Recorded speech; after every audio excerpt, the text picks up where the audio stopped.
గతం మర్చిపోయి దీప నా కూతురు అంటున్న సుమిత్రను చంపాలనుకున్న జ్యోత్స్నకు దిమ్మ తిరిగే షాక్ ఇచ్చిన దీప. ఎందుకు ఏం జరిగింది?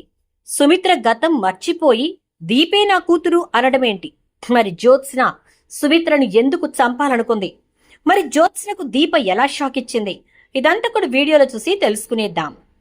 కార్తీక దీపం మీద నవవసంతం రాబోయే కథలో జరగబోయే సన్నివేశాల గురించి ముందుగా తెలుసుకోవటానికి వీడియోను లైక్ చేసి ఛానల్ను సబ్స్క్రైబ్ చేసి పక్కనే ఉన్న బెల్ ఐకాన్లో ఆల్ ట్యాప్ చేయండి. మొత్తం మీదకి చూసుకున్నట్లయితే కనుక ఇక దీప సుమిత్రను వెతకడం మొదలు పెట్టింది. ఇటు కార్తీక్ ఇంకా దశరథ్ కూడా సుమిత్రను వెతుకుతున్నారు. అయితే దీపకు ఎవరైతే శాస్త్రి గారు వచ్చి ఈ ఇంటిలో ఆడపడుచు కన్నీరు పెడుతోంది, అందుకోసమే ఇన్ని కష్టాలు వస్తున్నాయని చెప్పారో ఆ పంతులు గారు అట్నుంచి వెళ్తూ దీపను చూసి ఆగి, నువ్వు వెతుకుతున్న నీ రక్తబంధం నీకు మాత్రమే దొరుకుతుంది. రాబోయే ఈ ఇంకా గడ్డు రోజులు వాటన్నిటినీ ఎదుర్కొని జరగబోయేటటువంటి మారణ హోమాన్ని నువ్వు ఆపాలి అని చెప్పారు. జరగబోయేటటువంటిది ఏంటి, నేనెలా ఆపగలుగుతాను అని చెప్పని అనుకుంటూ దీప ధైర్యంగా ముందుకు వెళ్ళడానికి ప్రిపేర్ అవుతుంది. నీకే దొరుకుతుంది అని చెప్పినటువంటి ఆ మాటను పట్టుకుని ఇక సుమిత్ర కోసం వెతకటం మొదలు పెడుతుంది. అలా వెతుకుతున్నటువంటి దీపకు సుమిత్ర ఒక చోట కూర్చుని కనపడుతుంది. అలా కనబడేసరికి గబగబా దీప సుమిత్ర దగ్గరకు వెళ్లబోతూ ఉండగా ఇక రౌడీలు వచ్చి సుమిత్ర దగ్గర ఉన్న నగలు ఇమ్మని చెప్పి అడుగుతూ ఉంటారు. ఇక అప్పుడు సుమిత్ర అచేతనంగా అలా నిలబడి కూర్చుని చూస్తూ ఉంటే ఇక తన మెడలో ఉన్నటువంటి నగలు అవన్నీ కూడా లాగేసుకుంటారు. ఏమీ మాట్లాడకుండా అలానే కూర్చుంటుంది. ఇక అప్పుడు గబగబా దీప వచ్చి వాళ్ళని కొట్టి సుమిత్రను అక్కడి నుంచి వెళదాం పదమ్మా అని చెప్పేసేసి అంటూ ఉంటే నేను ఇంటికి రాను అంటుంది. నువ్వు రావాల్సిందే అని అంటే నన్ను ఆపడానికి నువ్వెవరివి, నన్ను రమ్మనడానికి నువ్వెవరివి, అసలు నీకే అధికారం ఉందని చెప్పి నువ్వు నన్ను ఇంటికి రావాల్సిందే అంటున్నావు అని అంటే నేను నీ కూతురునమ్మా అంటుంది. ఆ మాట మాట్లాడటంతో సుమిత్ర ఒక్కసారిగా ఆగిపోతుంది. వెనక్కి తిరిగి చూసే లోపే ఆ రౌడీలు వచ్చి దీపను కొట్టబోతుంటే సుమిత్ర అడ్డుగా వెళ్తుంది. సుమిత్ర నడి నెత్తి మీద ఆ కర్ర దెబ్బ గట్టిగా తగలటంతో స్పృహ కోల్పోయి కింద పడిపోతుంది. ఇంకా తర్వాత సుమిత్రను దీప నిదానంగా తలకు కట్టు కట్టించి ఇంటికి తీసుకెళ్తుంది. అలా తీసుకెళ్లిన తర్వాత సుమిత్ర అందరి వంక చూస్తూ ఉంటుంది. ఎవరినీ గుర్తుపట్టదు. కానీ దీప వంక చూస్తూ దీప నా కూతురు అని అంటూ ఉంటుంది. ఏం మాట్లాడుతున్నావమ్మా, దీప నీ కూతురేంటి అంటుంది జ్యోత్స్న. ఆ మాటలతో ఇక పారిజాతం సుమిత్ర దీప కాదు నీ కూతురు, ఇదిగో జ్యోత్స్న నీ కూతురు అంటూ ఉంటే మీరెవరు అని అడుగుతుంది. ఇదేంటి దశరథ, మనల్ని అందరినీ ఎవరు ఎవరు అని అడుగుతోంది, దీపని మాత్రం దీపని నా కూతురు అంటోంది, ఏం అర్థం కావట్లేదంటే మీకింకా అర్థం కాలేదా? ఈ దీప మా అమ్మకు తనే తన సొంత కూతురిని అని చెప్పి చెప్పుకున్నట్టుంది. చెప్పుకుందో లేక మా అమ్మ తల మీద కొట్టిన తర్వాత ఆ మాట చెప్పిందో, అందుకే మా అమ్మ మనసులో అది మాత్రమే నాటుకుపోయినట్టుంది అంటూ ఉంటుంది. ఏం మాట్లాడుతున్నావు జ్యోత్స్న, కాస్తంత నా జ్ఞానం ఉందా, చదువుకున్న దానివేనా అంటాడు కార్తీక్. కళ్ళెదురుగా ఏం జరిగిందో కనపడుతుంటే అంటూ జ్యోత్స్న మాట్లాడుతూ ఉండేసరికి నువ్వు చూసావా, నువ్వు దగ్గరుండి చూసావా అంటుంది దీప. ఏంటి బెదిరించి భయపెట్టి ఏదో సాధిద్దామనుకుంటున్నావా అని అంటుంది. నిన్ను బెదిరించాల్సిన అవసరం, భయపెట్టాల్సిన అవసరం ఎవరికీ లేదు. అసలు ఇంట్లో ప్రశాంతంగా ఉన్న మనిషిని ఇంట్లోంచి బయటకు వెళ్ళిపోయేలా చేసిందే నువ్వు, వెళ్ళిపోతుంటే చూస్తూ కూర్చుందే నువ్వు, నువ్వేంటి మాట్లాడుతున్నావు ఇక్కడ అంటూ ఉంటే జ్యోత్స్న దగ్గరికి వచ్చి ఏయ్ ఎందుకు తిడుతున్నావు, దీప నా కూతురు అంటుంది సుమిత్ర. దీప నీ కూతురు ఏంటి మమ్మీ అని జ్యోత్స్నకి చాలా కోపం వస్తుంది. ఎందుకంటే నిజంగానే దీప సుమిత్ర కూతురు కాబట్టి ఎక్కడ ఆ నిజం నిజంగా బయటపడిపోతుందో, తన స్థానం తలకిరిందులవుతుందోనని జ్యోత్స్న టెన్షన్ పడిపోతూ ఉంటుంది. ఇక అలా టెన్షన్ పడుతున్నటువంటి జ్యోత్స్న తప్పు మీద తప్పులు చేయటం మొదలు పెడుతుంది. మతిస్థిమితం లేనటువంటి సుమిత్ర దగ్గరకు పారిజాతం వచ్చి కూర్చుని సుమిత్ర నీ పేరేంటి అంటే సుమిత్ర నువ్వే చెప్పావుగా అని అంటుంది. దాంతో ఇక వెంటనే అంటే నీ పేరు సుమిత్ర అని నీకు తెలుసు, మరి నా పేరేంటి అనగానే తెలీదు అని అంటుంది. మరి అదిగో అక్కడున్న ఫోటోలో ఉన్నతను ఎవరు అని అంటే మా ఆయన అంటుంది. ఏం పేరు అనగానే తెలీదు అంటుంది. ఇలా ఒక్కొక్కటిగా కొన్ని విషయాలు చెబుతూ కొన్ని విషయాలు తెలీదు అంటూ సుమిత్ర మాట్లాడుతున్న మాట తీరు పారిజాతానికి అనుమానం కలిగిస్తుంది. సుమిత్ర నిజంగానే గతం మర్చిపోయిందా లేక మర్చిపోయినట్టుగా నటిస్తోందా అని పారిజాతానికి అనుమానం కలుగుతుంది. ఆ అనుమానాన్ని జ్యోత్స్న దగ్గర వ్యక్తం చేస్తుంది.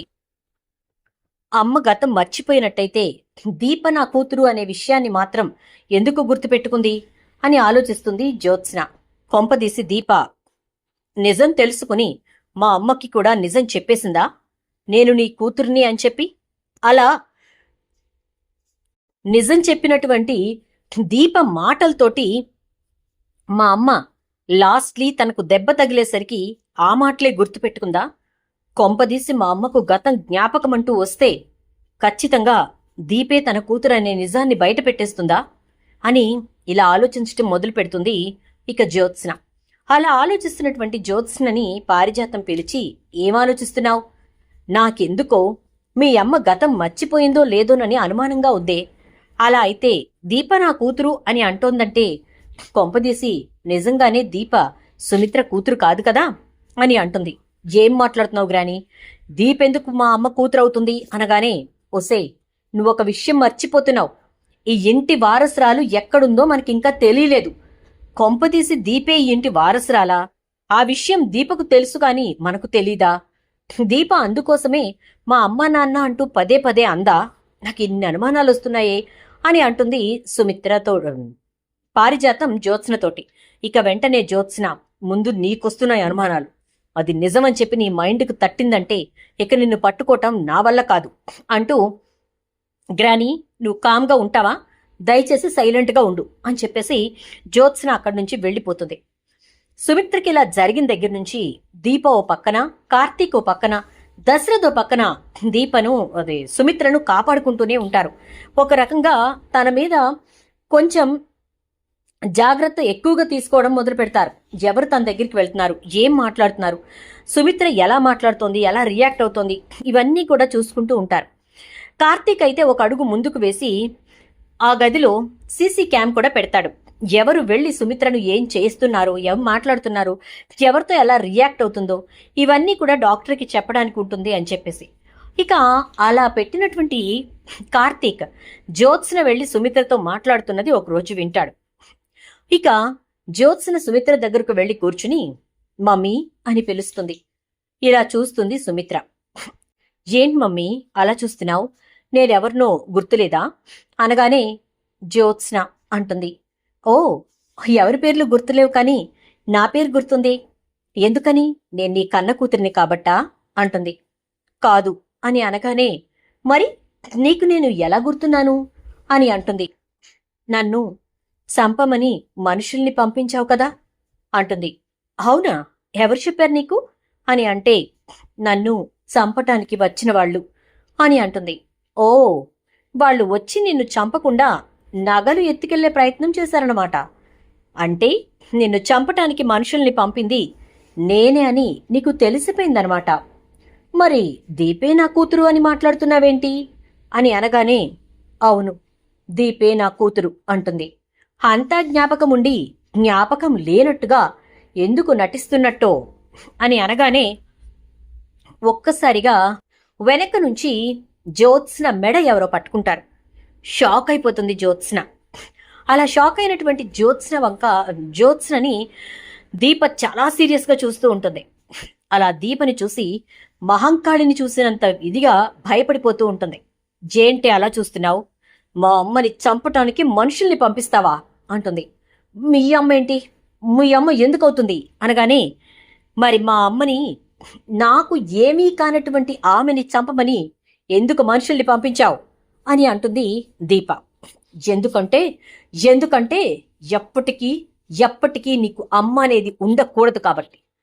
ఎలా అయితే అంబుజవల్లి లేదు, తల్లి లేని అనాథవయ్యావో, ఇప్పుడు సుమిత్ర కూడా లేకుండా తల్లి లేని అనాథవవ్వాలి కాబట్టి అంటుంది. అంటే నీకు అన్ని విషయాలు తెలిసే తెలియనట్టు నటిస్తూ ఉన్న వాళ్ళని ఒక్కొక్కళ్ళని అందరి జీవితాల్లోంచి దూరం చెయ్యాలని, నన్ను నిజంగానే అనాథగా నిలబెట్టాలని కంకణం కట్టుకున్నావన్నమాట అంటుంది జ్యోత్స్న. సుమిత్ర అదంతా చూస్తూ ఉంటుంది, ఏమీ మాట్లాడదు. ఇలా జ్యోత్స్నని దీప అంటున్న మాటలు విని జ్యోత్స్న వెంటనే అవును, కంకణం కట్టుకున్నాను, నిన్ను అనాథగా నిలబెట్టాలనే కంకణం కట్టుకున్నాను, ఈ ఆస్తిలో చిల్లి గవ్వ నీకు రాకూడదనే కంకణం కట్టుకున్నాను. ఇప్పుడు నువ్వు వెళ్ళి ఈ నిజం బయట పెట్టావనుకో, నేనే ఇంటి వారసురాల్ని, సుమిత్ర దశరథుల కూతుర్ని అని దానికి నేను మరో స్టోరీ అల్లుతాను. మా తాతయ్య నా వైపే ఉండేలా చేసుకోగలను, అండ్ నువ్వు చెప్పేది అబద్ధమని కూడా ప్రూవ్ చేయగలను. ఎందుకంటే దశరథ్ గుండెల్లోకి దిగిన బుల్లెట్ లెక్కే ఇంతవరకు తేలలేదు.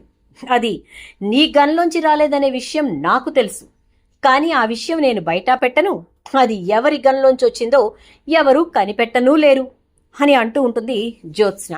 ఒక్కసారిగా ఇక సుమిత్ర అదంతా వింటూనే ఉంటుంది, ఏమీ మాట్లాడదు. ఇక దీప జ్యోత్స్న మెడ పట్టుకుని, చూడు, ఇంకొకసారి మా అమ్మని రెచ్చగొట్టే ప్రయత్నం చేసినా అంటూ ఉంటే, రెచ్చగొట్టే కాదు, మీ అమ్మని చంపేస్తాను, అసలు ఈ భూప్రపంచం మీదే ఈ నిజం బయటపడకుండా చూసుకుంటాను అంటూ ఉండేసరికి ఒక్కసారిగా ఇక దీప కోపం కట్టలు తెంచుకుంటుంది. ఏం మాట్లాడతావు? మా అమ్మని చంపేస్తానని చెప్పి నాకే చెప్తావా అని అంటూ ఇక దీప అయితే జ్యోత్స్న మెడని నులిమేస్తూ ఉంటుంది. ఈలోపు పారిజాతం లోపలికి వస్తుంది.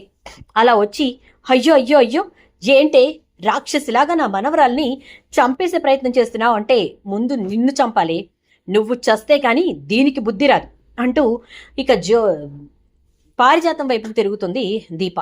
ఈలోపు జ్యోత్స్న వెదిలించుకొని మెడ పట్టుకుని, నువ్వు నా నాయనమ్మ జోలికి వెళ్తే నేను నిమిషం కూడా ఆలోచించకుండా నీ తల్లి జోలికి వస్తాను అని నోరు జారుతుంది.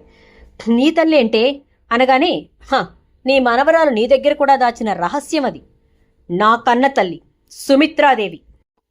ఈ ఇంటి వారసురాలు ఎవరా అని చెప్పి ఆలోచిస్తూ కూర్చున్నావు కదా, ఆ వారసురాల్ని నేనే, సుమిత్రాదేవి కన్న కూతురిని నేనే అంటూ దీప మాట్లాడేసరికి షాక్ అయిపోతుంది పారిజాతం. ఏంటి జ్యోత్స్న ఇదంతా అంటూ ఉండేసరికి, నీకేం తెలీదు, నువ్వు బయటికి వెళ్ళు అని సుమిత్ర మెడ పట్టుకుంటుంది దీప ముందే జ్యోత్స్న. ఇంత డిస్కషన్ ఇదంతా జరుగుతూ ఉంటే కార్తీక్ చూస్తూనే ఉంటాడు, ఏమీ మాట్లాడు. తను చూడటంతో పాటు దశరథ్కి ఇంకా శివనారాయణకు కూడా చూపిస్తాడు. అదంతా చూస్తూనే ఉంటాడు శివనారాయణ. ఏంట్రా ఇదంతా అంటే, ఎన్నో ఏళ్ల క్రితం పారు చేసిన తప్పుకి ఫలితం తాతయ్య. ఆ తప్పు పెరిగి పెద్దదై అక్కడ జరిగినటువంటిది ఏంటో కూడా తెలుసుకుని, ఈ ఇంటికి తనకు ఎటువంటి సంబంధం లేదని తెలిసినా కూడా ఈ ఇంటి వారసురాల్ని నానా హింసలు పెడుతూ బాధలు పెడుతూ ఇప్పటి వరకు ఇక్కడి దాకా లాక్కొచ్చిన నిలువెత్తు జ్యోత్స్న రూపాన్ని చూడండి మా తాతయ్య అంటూ శివనారాయణకు చెప్పేసరికి ఇక సుమిత్రను మెడ నిలుముతున్న జ్యోత్స్నను చెంప పగలగొట్టి పారిజాతాన్ని కూడా విసిరి కొట్టి సుమిత్రను తీసుకుని బయటకు వస్తుంది దీప. ఎదురుగా శివనారాయణ, దశరథ్ ఉంటారు. ఇక జ్యోత్స్న బయటకు వచ్చేసరికి ఏం మాట్లాడాలో అర్థం కాక అలా చూస్తూ ఉంటుంది. ఇంకేముంది, వార్ పూర్తిగా ఓపెన్ అయిపోయింది. ఇప్పటి వరకు తెర వెనుక నడిచినటువంటి యుద్ధం ఇప్పుడు తెర మీదకు వచ్చేసింది. దాంతో ఇక జ్యోత్స్నకి ఏం మాట్లాడాలో అర్థం కాక అలా చూస్తూ ఉండిపోయేసరికి ఈలోపు ఇక శివనారాయణ అయితే, జ్యోత్స్న ఏంటి, దీప సుమిత్రను తీసుకుని బయటకు వచ్చింది, నువ్వు పారిజాతం లోపలేం చేస్తున్నారు అనేసరికి, దీప అమ్మకి తప్పు మంది ఇస్తోంది తాత, ఆ మందిచ్చి అమ్మను చంపాలనుకుంటోంది అనగానే, మీ అమ్మను చంపటం వల్ల దీపకొచ్చేటటువంటి లాభం ఏంటి అని అనగానే, ఆ నేరం నా మీద వెయ్యొచ్చు కదా తాత, ఇప్పుడు ఎలాగూ మా నాన్నని చంపాలనుకుంది, ఆ నేరం ఎవరి మీదకో వేసేసి మొత్తానికి దీపను కాపాడేశాడు బావా, ఇప్పుడు మా అమ్మని కూడా చంపేసి నన్ను ఒక అనాథగా నిలబెట్టాలనేది దీప ఇంటెన్షన్ అని అంటుంది. అవునా, అది దీప ఇంటెన్షనా లేక నీ ఇంటెన్షనా అని అంటాడు.